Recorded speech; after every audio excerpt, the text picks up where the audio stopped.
عليك يا شفيع المذنبين الصلاة والسلام عليك يا رحمة للعالمين الحمد لله وحده على من لا نبي بعده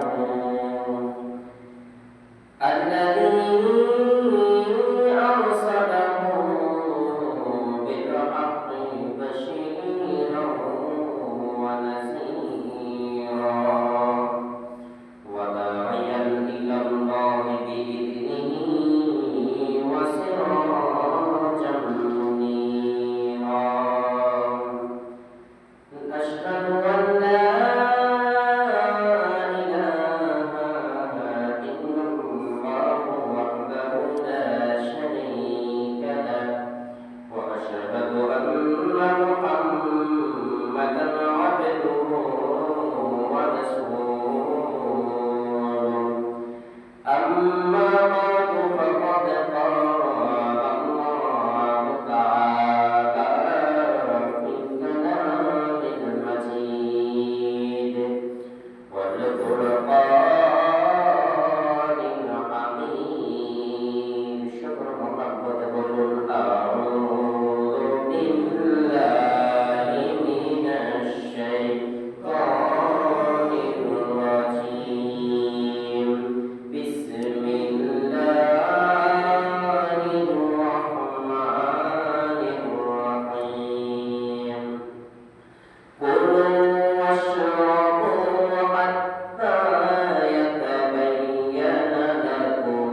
রব্বুল আলামিনের দরবারে অসংখ্য অগণিত লক্ষ কোটি শুকরিয়া আদায় করছি যে আল্লাহ রব্বুল আলামিন আমাদেরকে পবিত্র মাহে রমজানের তৃতীয় জুমায় আসার এবং বসার তৌফিক দান করেছেন। যাদের জবান আছে একবার শুকরিয়া আদায় করুন আলহামদুলিল্লাহ। আলহামদুলিল্লাহ। আল্লাহ রব্বুল আলামিনের দরবারে সারা জীবন সিজদায় পড়ে থাকলেও শুকরিয়া আদায় হবে না। কেন আল্লাহ রব্বুল আলামিন আমাদেরকে রমজান মাস দিয়েছেন। এখন বলবেন যে রমজান মাসটা রোজাটা অন্যান্য নবীদের উপরে ফরজ ছিল না?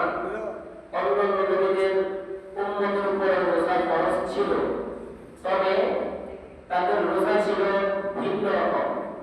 তাদের রোজা ছিল যেমন মুসা নবীর উম্মতের উপর রোজা ফরজ ছিল 40 দিন, 40 দিন, কিন্তু এই 40 দিনের ভিতরে এমন একটা মুহূর্ত ছিল না যে মুহূর্তে এক একটা নামাজ পড়লে 70 ওয়াক্ত সওয়াব পাওয়া যাবে।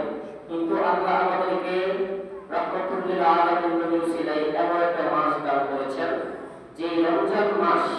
আজকে আমি যখন মসজিদে আসলাম দেখলাম আমার ভাই বলতেছে আপনি মসজিদে আগে আসার কারণে আপনার আমার নামে একটা উদ্দেশ করতে হয়েছে। কিন্তু এটা রমজান মাস। রমজান মাস আল্লাহ বলতেছেন, রাসূল বলতেছেন যে ব্যক্তি 1 টাকা দান করবে তার আমার নামে 70 টাকা দান করার সওয়াব পাবে। তাই ওই হিসাবে অন্যান্য জুমার দিন, অন্যান্য শুক্রবার জুমার দিনে যে ব্যক্তি সর্বপ্রথম মসজিদে আসবে তার আমার নামে একটা উদ্দেশ সওয়াব দেওয়া হয়। কিন্তু এই রমজান মাসে আল্লাহ রাসূল পাক সাল্লাল্লাহু আলাইহি ওয়াসাল্লাম আমাদেরকে এমন নিয়ামত দিয়েছেন, যদি কেউ শুক্রবারে সর্বপ্রথম মসজিদে আসে তার আমার নামে 70 টাকা দান করার সওয়াব। সুবহানাল্লাহ। যে ব্যক্তি দ্বিতীয়ত মসজিদে আসবে অন্যান্য মাসে একটা গরু কুরবানি করার সওয়াব, কিন্তু রমজান মাসে উপলক্ষে তার আমার নামে একটা নয় 70 টাকা গরু কুরবানি করার সওয়াব। সুবহানাল্লাহ। তো যে ব্যক্তির কারণে এত কিছু পেলাম, লক্ষ কোটি লাখ কোটি দরুদ সালাম ওই নবীর উপর সকলে একবার মুহাম্মদ সাল্লাল্লাহু আলাইহি ওয়াসাল্লাম। আজকে হচ্ছে 16 রমজান, আগামীকাল হচ্ছে 17 রমজান। 17 রমজান একটা বিশেষ দিন আছে, আপনারা কি বলতে পারবেন কি? বদরের দিন, বদরের দিবস। 17 রমজানকে বলা হয় বদরের দিবস। কিসের দিবস? বদরের দিবস। 17 রমজান ইসলামের প্রথম যুদ্ধ সংঘটিত হয়েছিল, যেটা ছিল রমজান মাসের 17 তারিখ 624 খ্রিস্টাব্দে। এবার আসুন, তখন এখন যেভাবে লাগাতার আমরা এখন যেভাবে রোজা রাখি, তখন এইভাবে রোজা ফরজ ছিল, কিন্তু এরকম ছিল না, এর চেয়ে কঠিন ছিল। চলুন আমরা জেনে আসি কেন কঠিন ছিল। তখন সবেমাত্র রোজা ফরজ হয়েছে, আমরা এখন 12 ঘন্টা রোজা রাখি অথবা 13 ঘন্টা রোজা রাখি, 11 ঘন্টা খাওয়ার সুযোগ আছে, অথবা 12 ঘন্টা রোজা রাখি, 12 ঘন্টা খাওয়ার সুযোগ রয়েছে। কিন্তু ইসলামের প্রথম যুগে যখন রোজা ফরজ হয়েছিল তখন টানা 24 ঘন্টা রোজা রাখতে হইতো। সুবহানাল্লাহ। এই 24 ঘন্টা রোজা রেখে সামান্য কিছু সময় থাকতো, ওই সময়ের ভিতরে ইফতার করতে হইতো। যদি ওই সময়ের ভিতরে ইফতার না করতো তাহলে আরেকটা রোজা শুরু হয়ে যেত, খাবার আর কোনো সুযোগ ছিল না। তেমনিভাবে আল্লাহ রাসূল পাক সাল্লাল্লাহু আলাইহি ওয়াসাল্লামের একজন সাহাবী যার নাম ছিল হযরত সালমা বিন কায়েস রাদিয়াল্লাহু তাআলা আনহু। সালমা বিন কায়েস রাদিয়াল্লাহু তাআলা আনহু সারাদিন ক্ষেতের মধ্যে কাজ করলেন, মাঠের মধ্যে কাজ করলেন। কাজ করে যখন ইফতারের সময় হয়েছে তখন ঘরের মধ্যে গিয়ে বললেন, বিবি সারাদিন তো রোজা রেখেছি, এখন ইফতার করতে হবে, তুমি আমার ইফতারের ব্যবস্থা করো। ঘরের মধ্যে কোনো খাবার ছিল না, কিন্তু দেখুন কেমন আদব। রাসূল পাক সাল্লাল্লাহু আলাইহি ওয়াসাল্লামের সাহাবায়ে কেরামদের স্ত্রীদের কেমন আদব ছিলেন। উনি ওনার স্বামীকে বলেন নাই যে ঘরে খাবার নাই, উনি বললেন যে স্বামী আপনি বিশ্রাম করুন, আমি খাবার তৈরি করতেছি। তখন হযরত সালমা রাদিয়াল্লাহু তাআলা আনহু বিশ্রাম করতে গিয়ে বালিশের মধ্যে মাথাটা যখন লাগাইলেন ওনার ঘুম চলে এসেছে। কি চলে এসেছে? ঘুম চলে এসেছে। তখন ওনার স্ত্রী ইফতার তৈরি করলেন, যেখানে বারো কে ইফতার তৈরি করেছে।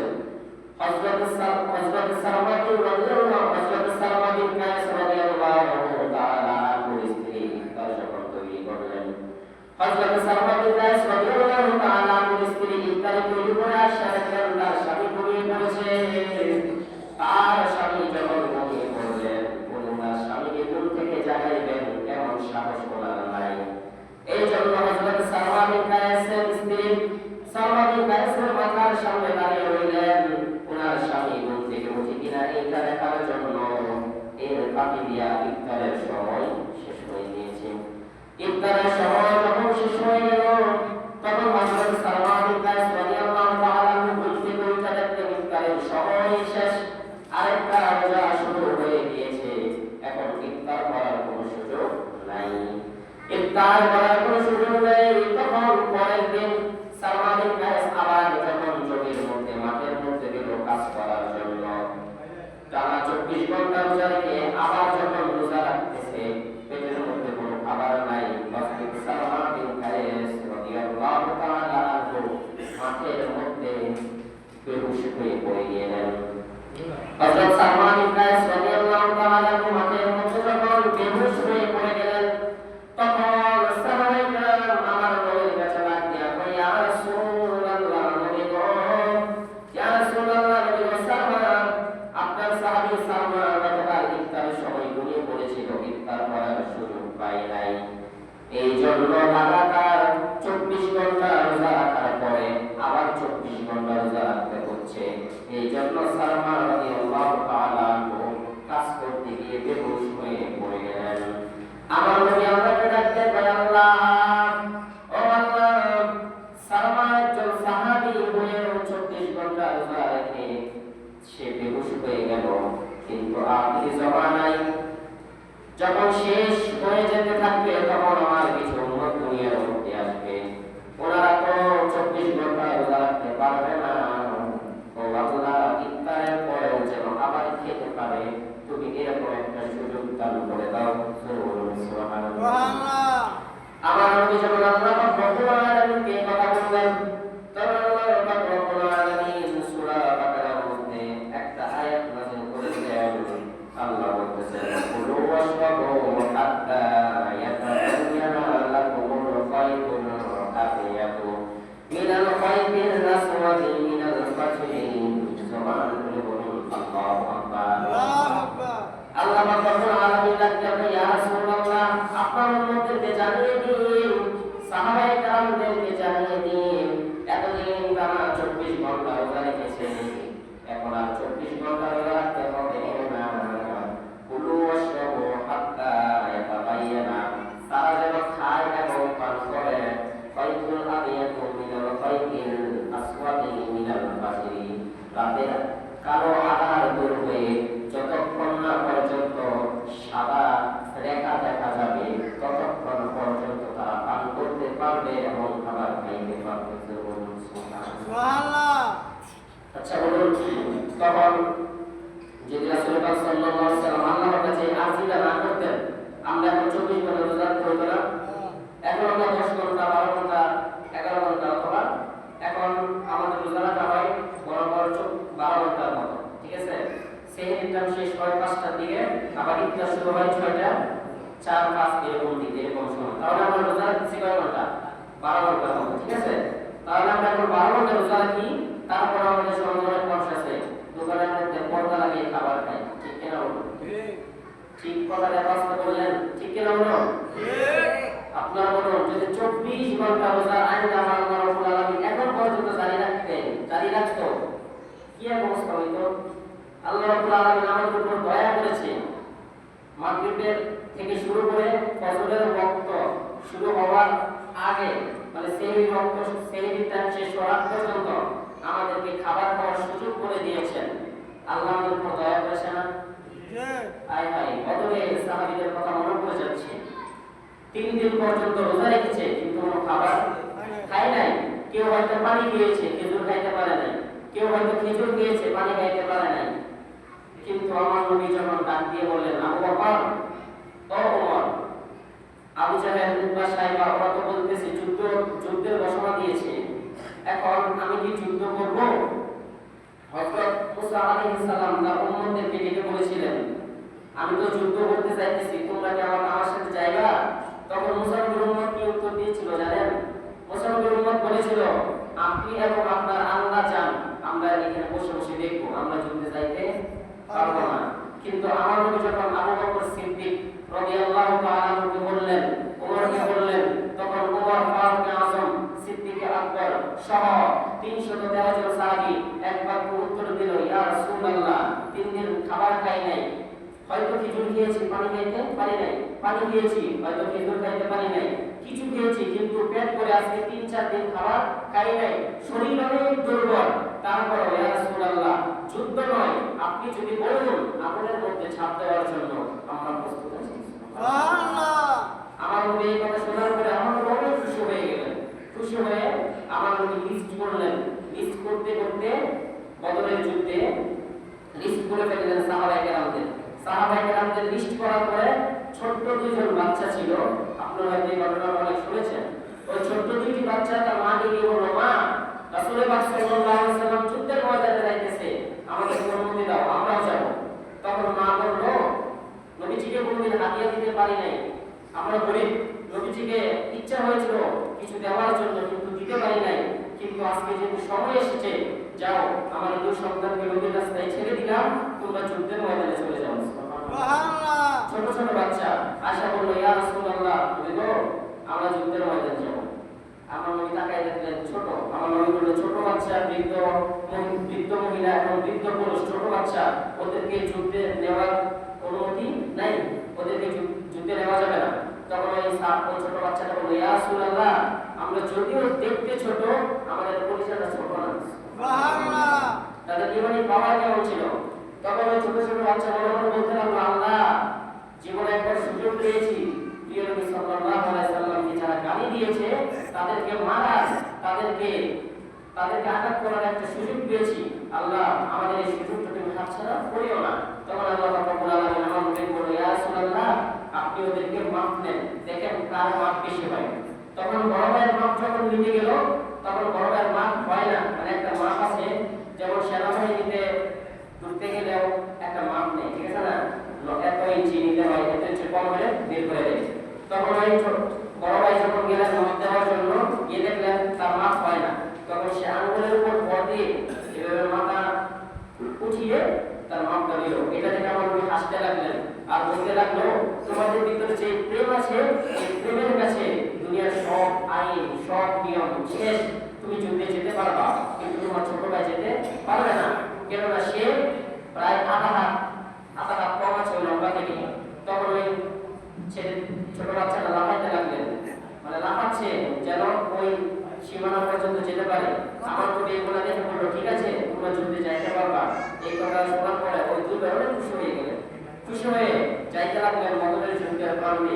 যাওয়ার পরে আমার নবী দেখলেন কাফেরেরা বালু যে জায়গাটা ছিল, পানির কূপ সহ উঁচু যে জায়গাটা ছিল, ওই জায়গাটা আবু জাহেল উতবা সাহেব ওরা দখল করে বসে রয়েছে।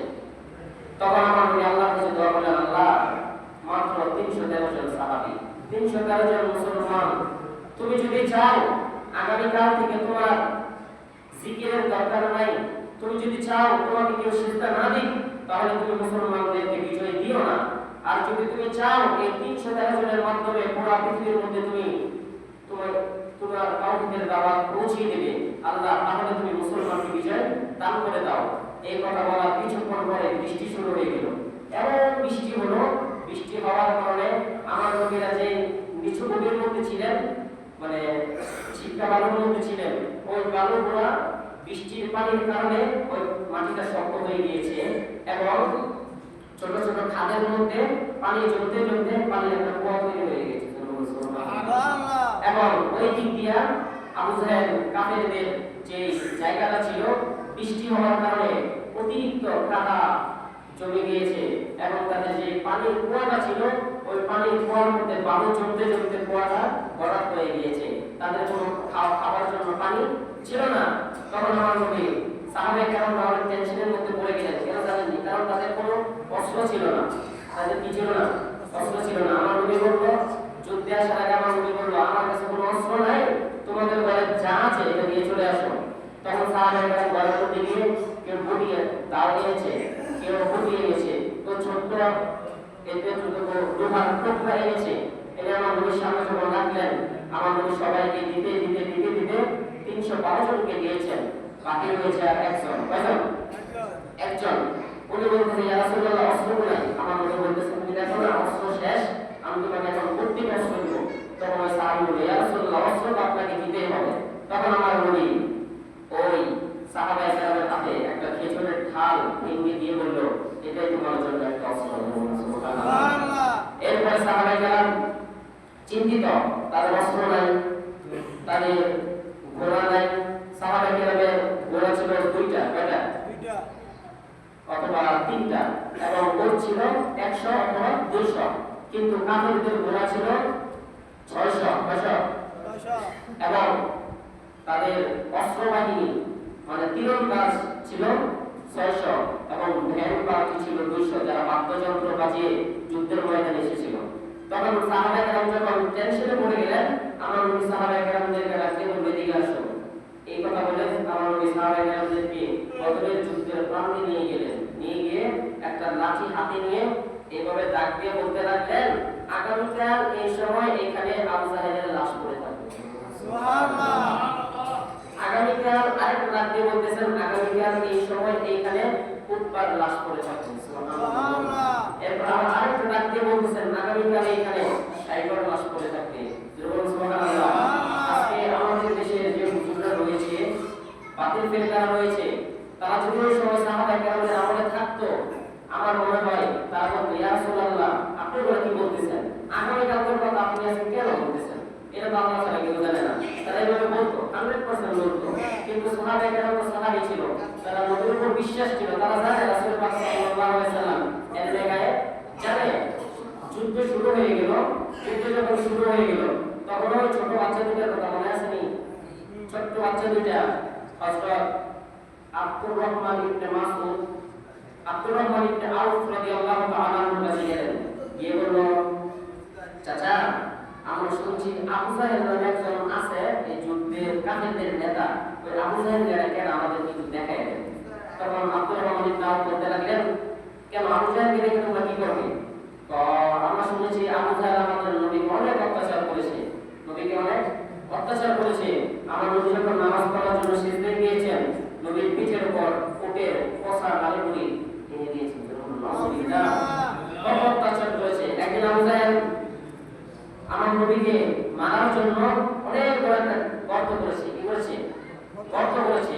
গর্ত করে ওই গর্তের উপরে ছোট ছোট লাঠি দিয়ে পাতা দিয়ে ঢেকে রেখেছে, যেন বোঝা না যায়। তখন হযরত মুহাম্মদ সাল্লাল্লাহু আলাইহি ওয়াসাল্লামকে আবু জাহেল খবর পাঠিয়ে বলল, তুমি একজনকে গিয়ে বলল, তুমি গিয়ে আমার ভাতিজা মুহাম্মদ সাল্লাল্লাহু আলাইহি ওয়াসাল্লাম তাকে গিয়ে বলবে যে আপনার চাচা আবু জাহেল অসুস্থ, সে কালিমা পড়তে চায়। কি করতে চায়? কালিমা পড়তে চায়, আপনি তো আসুন। তখন আমার নবী তো রাহমাতুল লিল আলামিন, মায়ার নবীজি, উনি চলে গেলেন দেখার জন্য আবু জাহেলকে। কিন্তু আমার নবী যখন যাবে, তখন ওই গর্তের মধ্যে হযরত জিবরাইল আলাইহিস সালাম তার নূরের পাখা দিয়ে রেখেছিলেন। এইজন্য আমার নবী গর্তের মধ্যে পড়ে নাই। আমার নবী আবু জাহেলের ঘরে গেলেন, যাওয়ার পরে বলল, কাকা, চাচা, আপনি নাকি অসুস্থ, শুনলাম আপনি নাকি কালিমা পড়বেন, আমার সাথে পড়ুন। তখন চাচা বলল, কে বলছে তোমাকে আমি অসুস্থ? আমি কোনো কালিমা পড়তে পারবো না। তখন আমার নবী আবার বাড়ি ফিরে আসলেন।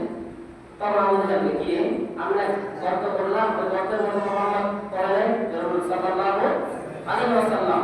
এই কথা বলে ওই আবু জাহেল দেখতে গিয়েছে নবী পড়ছে কিনা, মানে আসার সময় পড়ে না, কিন্তু যাওয়ার সময় পড়ে গিয়েছে। এটা দেখতে যখন গিয়েছে, তখন ওই গর্তের মধ্যে আবু জাহেল নিজে পড়ে গিয়েছে।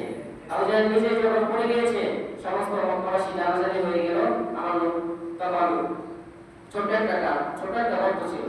তখন আবু জাহেল যখন হাত দিয়ে তুলতে যাবে, মাত্র আধা হাত গ্যাপ ছিল। তখন একটা দড়ি আনলো, এইভাবে দড়ি আনতে 70 গজ দড়ি এনেছে। কয় গজ? 70 গজ দড়ি এনেছে, কিন্তু এই আধা হাত পূরণ হয় না। তখন আবু জাহেল বলল, আমি বুঝতে পেরেছি মুহাম্মদ সাল্লাল্লাহু আলাইহি সাল্লাম ছাড়া এটা আমাকে গর্ত থেকে কেউ বের করতে পারবে না। তখন আমার নবী ওই গর্তের সামনে আসে বলল, চাচা, আপনি আমার জন্য গর্ত করেছেন, অথচ নিজে এই গর্তের মধ্যে পড়ে গিয়েছেন। এই কথা বলার পরে আমার নবী বলল, ঠিক আছে চাচা, আমি আপনাকে উঠাবো, তবে আপনি বলুন আপনি কি কালিমা পড়বেন? তখন আবু জাহেল বলল, হ্যাঁ অবশ্যই কালিমা পড়বো, তুমি আমাকে উঠাও।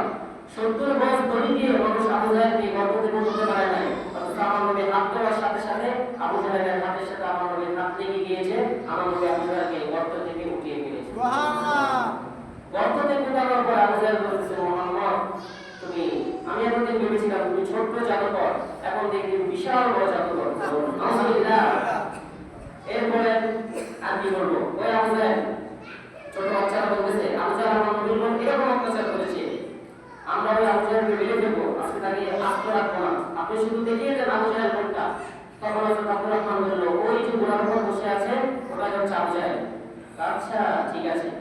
তখন দুই ভাই চুক্তি করলো যে ভাই সর্বপ্রথম তুই আবু জাহেলের কাছে যাইবি, আবু জাহেল তো আমাদেরকে মারবে না, কারণ আমার ছোট বাচ্চা, ও তো আর জানে না যে আমরা ওকে মারতে আসছি। তো ছোট বাচ্চা যখন তুই যাওয়ার পরে আবু জাহেল ওই দিকে যখন তাকাবে, তুই আবু জাহেলের ঘোড়ার পায়ের মধ্যে যত শক্তি আছে অত শক্তি দিয়ে একটা লাথি মারবি। তখন ছোট ভাই বড় ভাই গিয়ে এই কাজটা করলো। ঘোড়ার পায়ের মধ্যে যত শক্তি ছিল তার শরীরে অত শক্তি দিয়ে ঘোড়ার পায়ের মধ্যে যখন লাথি মারলো, ঘোড়াটা পড়ে গিয়েছে। আবু জাহেল কি হয়ে গিয়েছে, ঘোড়া থেকে যখন পড়ে গিয়েছে তখন ওই ছোট ভাই আবু জাহেলের বুকের মধ্যে উঠে আবু জাহেলকে নির্মমভাবে আঘাত করতে লাগলো। আঘাত করার পরে হযরত মাসউদ আব্দুর রহমান ইবনে মাসউদ রাদিয়াল্লাহু তাআলা আনহু গিয়ে আবু জাহেলকে হত্যা করে ফেলেছে। সুবহানাল্লাহ। এইভাবে আল্লাহ এরপরে এভাবে যুদ্ধ শেষ হয়ে গেল। যুদ্ধ যখন শেষ হয়ে গেল, শেষ হয়ে যাওয়ার পরে সাহাবায়ে বলল, তোমাদের মনে আছে কালকে রাসূল পাক সাল্লাল্লাহু আলাইহি ওয়াসাল্লাম কি বলেছিল?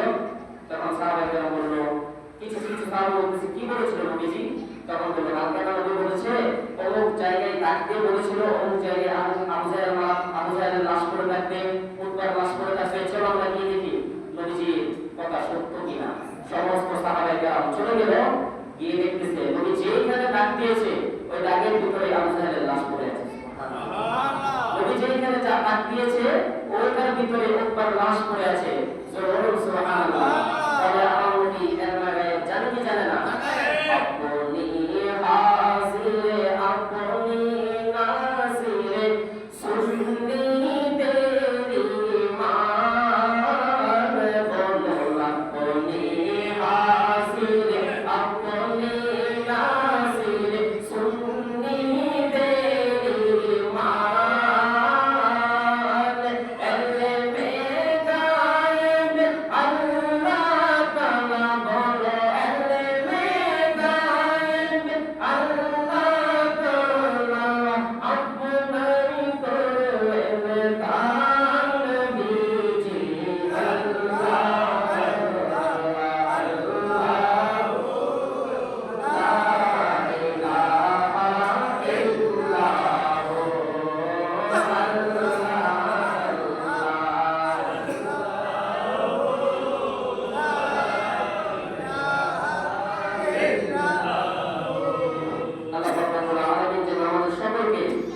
বুকের মধ্যে ওই বদরের চেতনা নিয়ে জীবন যাপন করার তৌফিক দিয়ে সকল বলেন আল্লাহুম্মা আমিন। আল্লাহ রাব্বুল আলামিন যেন সাহাবায়ে কেরাম যেভাবে নবীর জন্য পাগল ছিল, নবী বলেছেন যুদ্ধে যাওয়ার জন্য চিন্তা করে নাই তরোয়ার আছে কি নাই, চিন্তা করে নাই ঘোড়া আছে কি নাই, রোজা রেখেছে টানা 24 ঘন্টা, খাবার খাই নাই, তারপরে নবী যখন বলেছেন একবার না করে নাই, যুদ্ধের ময়দানে চলে গিয়েছে। আর আপনারা বলুন সাহাবায়ে কেরাম যদি সারাদিন রোজা রেখে নবীকে খুশি করার জন্য যদি যুদ্ধের ময়দানে যেতে পারে, আপনারা একবার সকলে বলুন যাদের জবান রয়েছে আমরা